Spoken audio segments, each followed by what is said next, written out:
Get ready before life happens. The podcast helping you navigate life's what ifs.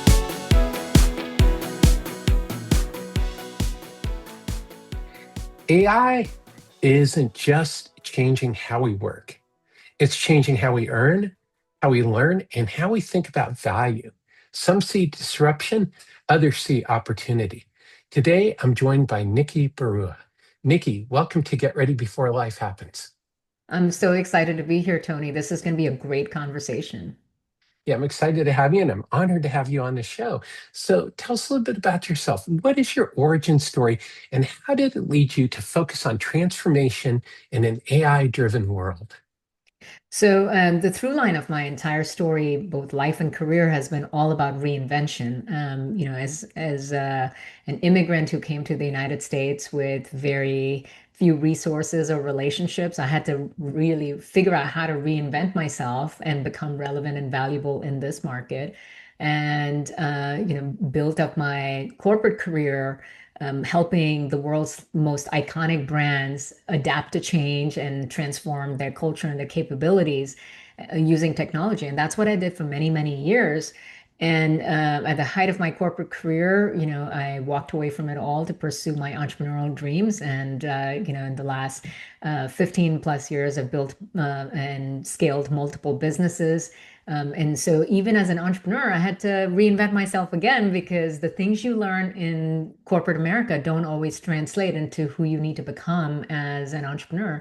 And ultimately, the through line of all of that has been that change is constant and change is happening even faster and more intense in terms of scope and scale.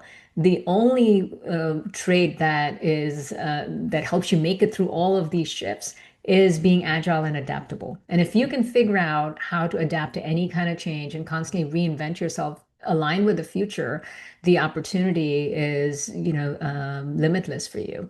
And as you know, what has brought me to this place as the founder of FlipWork really emerged from that challenge that I saw that so many people around the world were struggling with, which is AI is changing things faster than anyone anticipated, anyone can keep up with. It's just not normal for us to deal with that kind of change.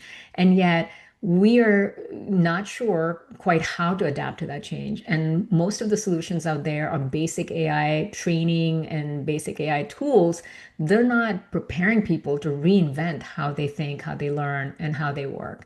And that's what FlipWork was founded to, help address and close that divide where, humanity isn't getting left behind and replaced by technology. Instead, humans are amplified by partnering with AI and making us exponentially capable. Well, that's amazing. And I think it's something that, of course, everybody is thinking about this, that this is top of mind. Some people are tuning out and burying their heads in the sand, and others are saying, okay, well, how do, like you said, is amplify myself through AI? So let's, maybe talk about that a little bit. So how does somebody think about that when you say humans are amplified by AI? Yeah. When you think about our traditional ways of working and what made us valuable in the market, it was because you had a certain set of skills and, certain, competency that you had developed, some experience and, expertise that you brought to the table.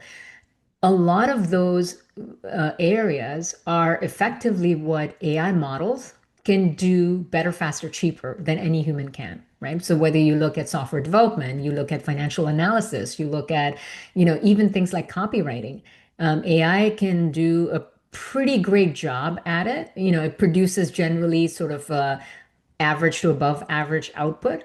So if you are someone whose entire livelihood depended on doing the things that AI has now automated and can do it for basically for free instead of your six-figure salary, you've effectively made yourself replaceable, right?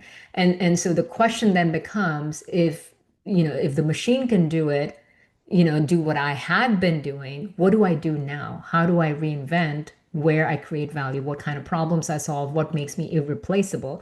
That's the real question for people to answer. And the path to doing that is finding the areas that only humans can do and machines cannot do. So let's take, being a financial advisor. AI can certainly build financial models and maybe even like make, design a portfolio based on your risk tolerance and all of those things, because those are analytical, computational things.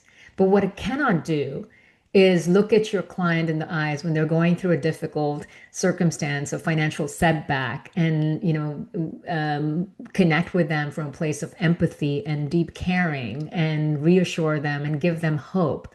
That is something no AI model can do.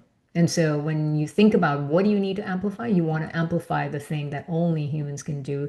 That is what we that gives us a way to creating value instead of competing with the machine. Yeah, and that's something I've explored quite a bit on the podcast in other conversations. And of course, that's what a lot of, the conversation has been in the financial planning community is, that fork in the road, because AI models can do a really good job overall, with creating a financial plan, which has been automated for the most part anyway for Yeah. years using different software platforms. So that's nothing new. But in terms of managing the portfolio and everything else, AI is really, as you point out, stepping up with those things that were sort of, I guess, analytically Hmm. based, is if that's the best way to put it. But as you say, is that there's a role for humans as more of coaches, and that is something that I actually am releasing a episode this week, is how advisors are transforming into coaches. So Hmm. do you think that's the place where financial planners and other advisors should be thinking themselves as moving to more of a coaching viewpoint, being in the client's corner? That's a great question. And the analogy I would draw is very similar to fitness. Much like wealth creation, right? It's make more, spend less, invest the difference, right? It's pretty straightforward formula. Yeah. It's not that complicated. If you are consistent with that and you have, compounding that keeps growing your wealth over time, you're kind of set. So then why is it that people don't operate that way? Why do they make decisions that are counter to that? Because it's got nothing to do with the equation. It's got to do with the mindset. It's got to do with the conditioning and limiting beliefs and so forth. And the same is true for fitness. The formula for, being fit, physically fit, is like fewer calories in, more calories out, and stay active, eat healthy, like avoid toxins, get good sleep. Like it's pretty straightforward. And those, even if you look at nutrition planners or meal planners, or you look at exercise regimens and all of that, there are lots of apps that can do that. Why is it people just don't follow the formula? Because it's not about the equation. It's about the mindset, about needing a guide that inspires hope and trust in you, someone who holds you accountable, guides you throughout the way. And that's why I feel like this industry and this profession is going to move further away from the mechanics of it and more towards the relationship dynamics and the influence and accountability that like a human to human relationship provides. And that's really, frankly, the hardest part to solve, because if, shifting beliefs and mindset was easy, we would all be billionaires, right? Just following the formula and doing the logical thing, but we don't. Yeah, well, and it's always been about the people, the most successful advisors that I know, attorneys, financial planners, insurance agents, whatever field you look at, are the ones who are called rainmakers. Yeah. And they've always been the people who have been able to form the best relationships, network the best, have always had those more, I guess, human skills Hmm. anyway. And they've been the ones who've been most successful over the years. So yeah, I definitely see it trending that way as Yeah. well. So, let's talk a little bit about, financial literacy. How do you see AI impacting financial literacy, access, and inclusion in Hmm. helping out there? Yeah, it's a very positive move in the right direction because access is no longer, gating intelligence. And, when intelligence is freely available, you can have more abundance and more prosperity. What used to be the domain of only those with high net worth that could afford a financial planner or an advisor, or, had access to certain investable funds and things like that, that just even, knew where to begin, that's completely democratized now. Now you can ask ChatGPT for advice and at least know the basics of how to get started. It's no longer a limiting factor for people. So from a financial literacy, I'm extremely hopeful that this leads to more awareness, not just of what to do, but what not to do, that hopefully leads people to better decisions. The biggest challenge, as always, though, is not about knowledge, it's about action. Because all the knowledge in the world, even if you can get it for free from AI versus a paid financial advisor, isn't going to change your life unless you take action. And that is a personal prerogative. Well, and I think that circles back to what we were talking about a minute ago, that, the role of a coach is to get you to take action. And Mhm. so I think that brings us back to that aspect of like, okay, well, that's where a human can fit in, is I Exactly. know that we have a trainer. I know how to do the exercises and all those Right. things, Yeah. but it's nice to have a trainer come in every couple weeks to hold me accountable, make sure, whatever, that I am taking action, and that I'm taking Mhm. action correctly. Because I think that's one challenge with AI, is that, from what I understand, a lot of it comes down to the prompts that you put in. And if you're not, and that's my whole point with the show, is to help people ask better questions. And I Mhm. think the same thing is true of AI, is that if we're not asking AI the right questions, AI may go down a different path than is beneficial. I mean, are you seeing that as a potential issue with AI? It's not an issue with AI, it's an issue with humans developing the skills to work well with AI, right? It's like any profession, you have to build competency in new areas. So just like, my parents' generation did not have to work with computers, for most of their careers.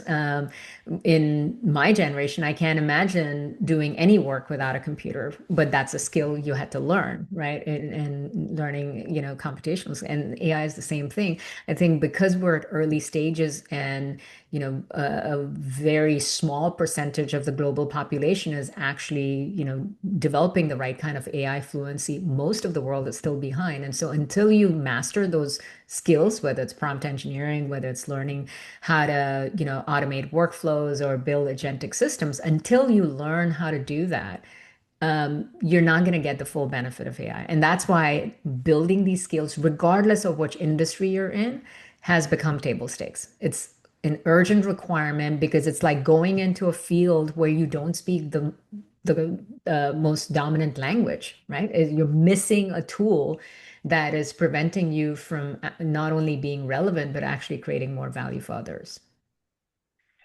I love that. And that it is a skill that you have to pick up just like anything else. And that it's a valuable skill, and there's a price to pay if you don't Yeah. know how to use AI. It's not like I'm an AI genius by any means, but I know how to work with it at least. And I know Yeah. that, for instance, with my wife and son, is that they asked me to use ChatGPT to help them accomplish certain things, because I've learned how to at least do a very minimal level of, Mhm. you know, work with AI. And like you're saying, I can't create an agent or all those things. I probably could if I spent some time on it. But, Yeah. my level is low, but, I'm able to access and at least get some benefit from it. And so I can see that. Um, so one Yeah, of the and things and you, the thing that most people are not recognizing is that the AI model capabilities are growing exponentially week over week, right? Every week there's a new model version that gets released, and it's way more powerful than the previous model and all of that. If you, as a human, compared to that machine, are not growing at that same exponential rate, then every week the divide grows bigger. This is not Mm. linear growth that's happening that you can be like, oh, you know what? I'll get around to it next week. I'll learn some more skills with AI and develop my fluency. If you wait a month, you're a month, you're not just a month behind, you're probably more like 12 months behind because of that exponential like hockey stick growth of the models and their capabilities. And that's the divide that we're seeing so much in our work, with our clients. And we see lots of professionals and experts that have decades of deep experience, and once they master these AI skills, the difference between them and their peers that don't have the same skill set is night and day. It is unbelievable how much of a competitive advantage they have. And that's why I believe that, in the next 2 to 3 years, we're going to see a huge shift in where, the market dominance lies, and those that have like mastered AI fluency on top of their core competence and their expertise areas, and those that are still hesitating and waiting and are still working with an old playbook. Yeah, I completely agree. And I'm even seeing it with some fintechs. I've advised a couple fintechs, and so I kind of keep on top of the fintech marketplace, and that you can definitely see that with the fintechs that have implemented AI, but in a very smart way. Um, because I think a lot of companies, and I'm sure you've seen this, just throw AI in there and say, "Oh, we're using AI," but there's not really a plan for Yeah, actually using AI besides saying we have an AI layer, yeah. which doesn't really mean anything. So, one of the things is a lot of people who watch and listen to the show are running financial literacy programs, or they're developing financial literacy workshops or apps. How do you see them being able to introduce AI into their workflow, or in how they should think about it in terms of financial education? Because I think for me, it feels like, as you said, is that it could help more people gain access to financial literacy education. Yeah. And this is regardless of what the nature of your work is, everyone follows the same process in terms of how to reinvent for AI. And this is really what our programs do is number one, kind of break down your, work into tasks. So like how you do your job day to day, or how you work with clients, how you get clients, how you work with clients, how do you do a financial planning meeting with them, how you manage the portfolio. Break down each of those things into a set of tasks, and then figure out which one of those tasks are naturally, lend themselves to leveraging AI or algorithms or systems for. And then look at the pieces that only you can do. For example, that first meeting with a prospect, who's looking to hire you as an advisor. Well, it has to be you, right? That meeting where a client is going through a difficult circumstance, or, had a windfall and wants to figure out what to do with it. All of those places are where you would like focus on leading with your own zone of genius. But then everything else lends itself to leveraging AI, even if you hadn't considered it before. What's constantly surprising to me is like people have been doing things a certain way and really don't believe they can leverage AI for it until you show it to them. And it's like, wow, this used to take, 80 hours of work for you, and now it's done in less than 1 minute. So you think about how much time it releases in your day to day when you break it down by tasks and think about what tasks and workflows that you want to use AI for. That is the time you want to reallocate to higher value activities. Your time is not valuable if you're sitting and crunching numbers on a spreadsheet, but your time is going to be super high value if you're serving a customer in need. And so that time reallocation is a place to really focus on investing your energy in. Yeah, well, I think that makes a lot of sense. And as I'm thinking about people developing financial literacy programs and apps, and doing workshops, is that it allows them to create more programs to Hmm. serve more people, that instead of doing a lot of that back end creation work, is that they can be out there delivering Right. programs and advocating for underserved communities is, in the US, as even in the US, financial literacy is still very low. But when we look at countries around the world, there's a lot of countries where there's just completely underserved Mhm. populations. I think that AI can help reach those different communities. They can also help in the different types of learning that those Totally. I mean, and communities that's why, have. like, but often you can't, even if you know there's an opportunity, you can't get to it because you're so busy trying to keep up with what's already on your plate. So the first place to start is how can you release 30 to 40% additional capacity just by leveraging AI for, doing those parts of your job? Because the moment you free up that kind of time, that's when the big question becomes, well, how do you want to invest that time now? What are the best uses of your time that you're passionate about that can serve your customers? You talked earlier about, the role of financial advisors being more coach-like. But to be a coach, you need actual time. You can't do that if your calendar is so packed you don't have time to meet with anyone. But that's an example of high value work that only you can do. That's awesome.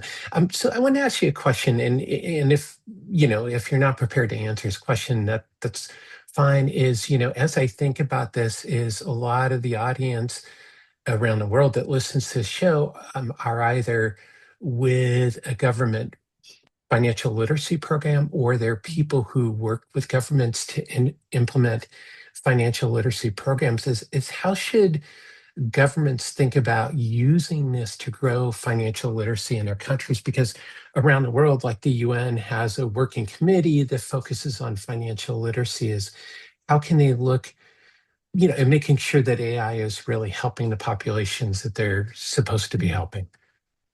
Well, from the perspective of policymakers and for governments, especially around the world, I think of it as a step even before financial literacy, which is the impact that AI will have on the economics of any community or society. We're already seeing that in the US with the number of companies that every week announce layoffs or certainly hiring a lot less because they just don't need as much capacity to do the same amount of work.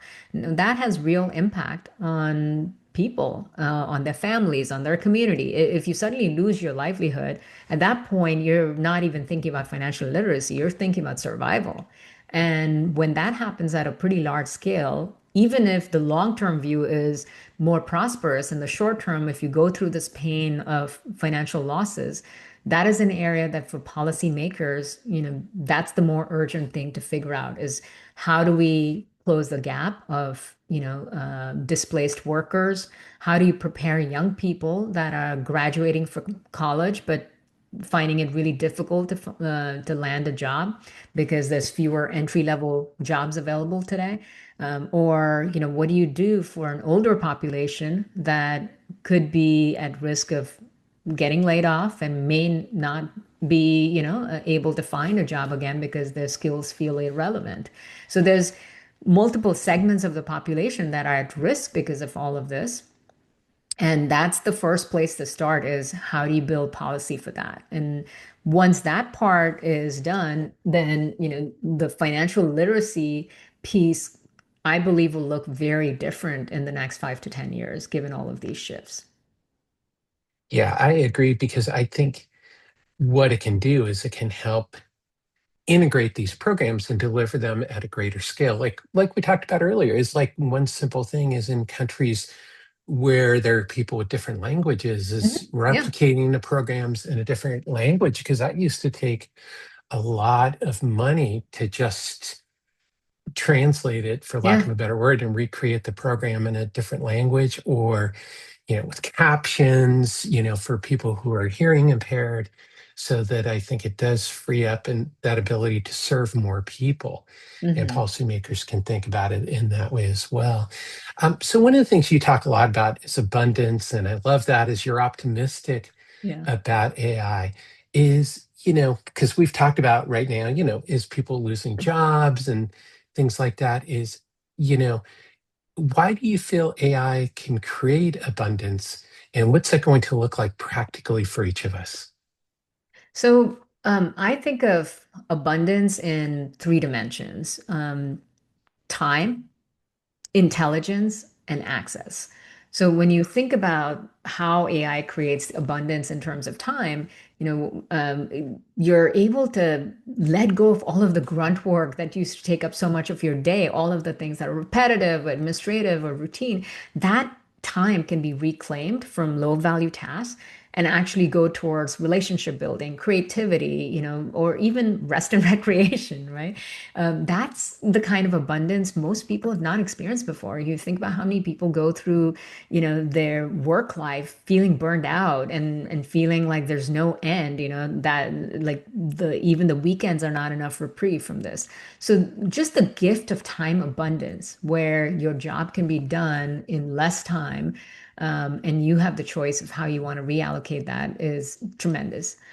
Second, in terms of intelligence, today, because of AI democratizing intelligence to so many different capabilities, even a small business owner or solopreneur or financial advisor who works by themselves have access to like best in class business strategies, a marketing campaign ideas, a financial modeling, or things that might have taken a whole team of experts to do before that they couldn't afford. And so for a lot of people, they were operating with just less. And so AI puts like this kind of superpower in reach for people who didn't have that before. And then finally, I think of it in terms of access to opportunity, that previously there were gatekeepers by wealth or connections or location and all of those things. And so whether it was getting access to best in class financial advice or legal guidance or even health and wellness information, right? There was, an access problem.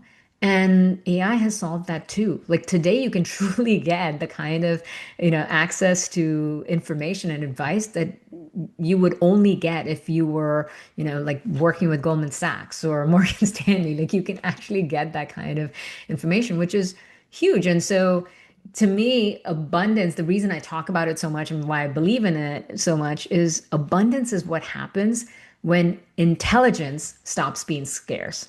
And what AI has done is democratize intelligence, and that's what brings in that abundance. I love that. I'm just making sure I know that abundance happens is when intelligence stops being scarce. And think about it. And I know that I save time is one of the things that I do is if I don't know how to do something, let's say I'm building my website, instead of trying to go through all those help articles, I just Mhm, ask ChatGPT, I'm trying to do X, how do I do it? And then right mhm, then it gives me the answer. I can say, give it to me step by step, mhm, and I get it instead of having to spend 10 or 15 minutes poking around on, my website's help page to figure mhm, out how to do something. So, just from that, that's a tremendous amount of time. So, let's talk about abundance just a little bit more from the sense of, people, some people's careers are going to disappear. And we've talked mhm. about that. Yeah, Is how do people move forward and rediscover their identity and purpose? yeah. Well, join FlipWork. uh, All that, right. that is literally what we help people do, and that's why the work is so meaningful to us. Is that we are helping people um, regain their sense of self and their worth and value at a time where the market might have written them off and they look completely irrelevant. And there's no clear path forward. And so, the point of all of this is reinvention is something that often people did when life happened to them, right? You got laid off, or COVID happens, or some other disaster strikes, and then you are forced to kind of figure your way out of that. What is really important to understand now is that don't wait for external circumstances to reinvent yourself. Do it to yourself, because without that and without it being a continuous process, you are going to get left behind. And the path to doing that is really aligning to like what is the thing that is your unique zone of genius. In what ways can you create disproportionate value that no no one else, and not just competing with other people, but competing with machines cannot take away from you. And then how do you leverage the scale and speed that AI offers to use it to your advantage? In the past, you might have been only able to reach customers in your neighborhood or in your local geography. Today, you can reach people anywhere, and there's so many capabilities available to you. But for that, you need to build that skill. You need to shed the old playbook, unlearn the old ways, and really embrace what the path forward looks like. I love that. That that is so cool. And for people watching and listening, there'll be a link to FlipWork so you can check out FlipWork. But Well, yeah, one I thing I would love recommend everyone do is that, we have a proprietary diagnostic that measures AI readiness, and it's incredibly powerful. And it also, sort of benchmarks your readiness against, what the global averages are. That diagnostic is available for free at flipwork.ai. So I'd highly recommend that people start with that, because not only will you know where you stand, but you'll know what your bottlenecks are. You'll know what's holding you back. You know where the biggest ROI opportunities are. And you'll get a 15-page report that tells you exactly what to do next. So that's a fantastic place to start, because you can't change something unless you know where you currently are. I love that. You can't change something unless you know where you are. I always say that's like why on a map it always has you are here. Yeah, Because if you don't know that's where you are, dig you for gold here. yeah. So I love that. And for everybody watching and listening, there'll be a link in the show notes to the diagnostics, so you'll be able to easily find it. So one last question before we start to close out is, why do you feel that empathy is an advisor's superpower? Um, because everything else AI can model. It can create 1,000 different portfolio scenarios in seconds, right?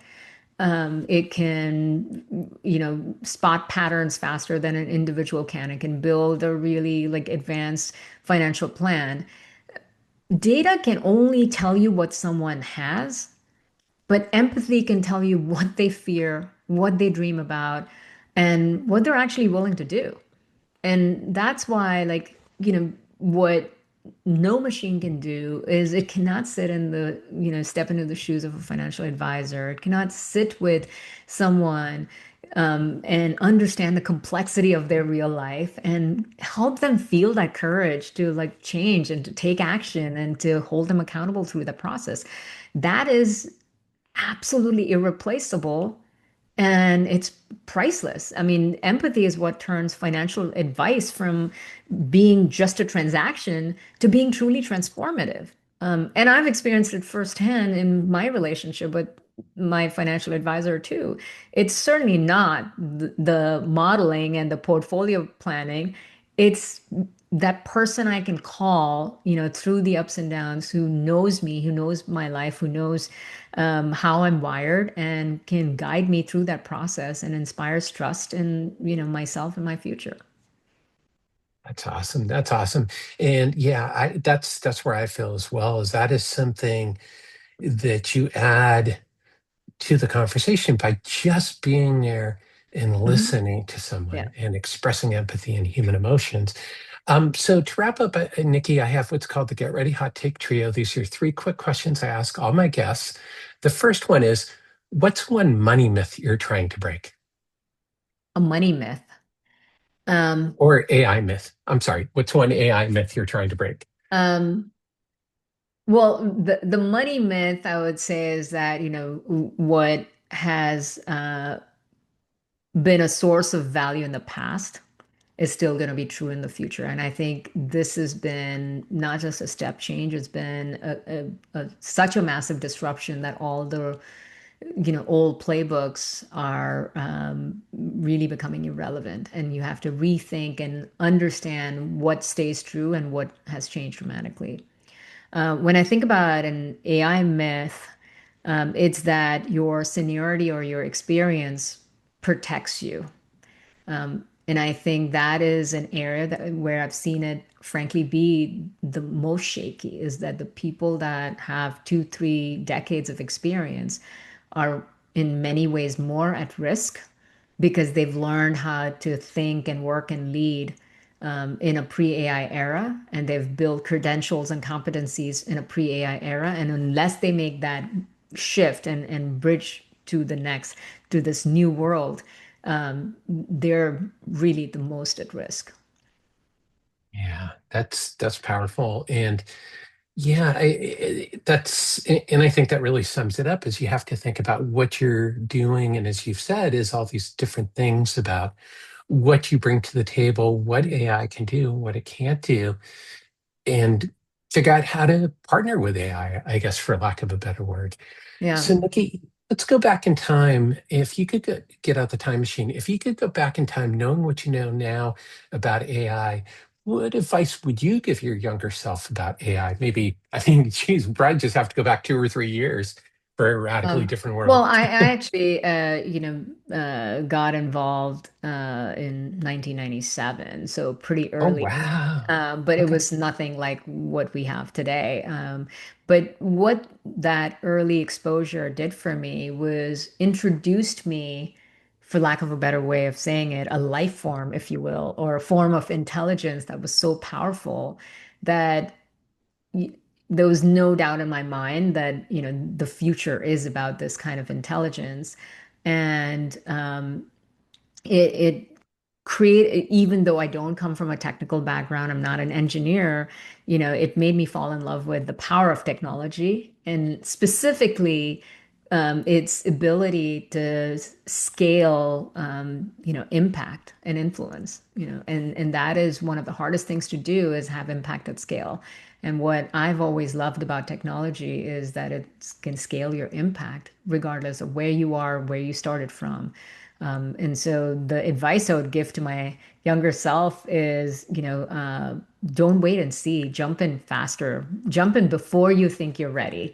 And times when I've done that, my life has been so much better for it. Times where I've hesitated, I've missed that window of opportunity. And that's advice that is very relevant today for everyone who's thinking, well, I still have time. Let me wait and see. Let me wait until this is actually impacting my life or work. Don't wait. This is the AI is about like rolling up your sleeves, and you got to get your hands in the dirt. This is not something you're going to gain competency or confidence in by reading about it. You just got to build. And that's why my bet on the future is what I call the E-shaped builders that have multiple areas of deep expertise, but they have a level of fluency and confidence with AI to build things, whether it's agentic systems, whether they're orchestrators of AI tools, but they have a doer mindset, not just a manager mindset. I love that. They're So, to makers, not managers. makers, not managers. I love that. I'm just taking notes to make sure I get all these great points into the show notes. So, what's your number one tip to change the way we think about money in an AI-driven world? So financial advice has always been about build your financial life around assets, not just income, right? Because income can be disrupted, assets compound, and all of that. But what we've traditionally defined as assets have been like financial assets or intellectual property or, commodities, what have you. What I want to challenge everyone to think differently in the AI era is you are your greatest asset, because how you invest in yourself, who you become right now, has almost limitless potential. Because for the first time, we have access to a technology and a level of intelligence that is truly a superpower. And if you learn how to co evolve with AI and become incredibly valuable and exponentially capable, that is what actually gives you the greatest earning potential, the greatest access to, what the future holds, and a point of view on the world that other people might miss. And so, rather than think of it just as other assets, recognize you are actually the greatest asset right now.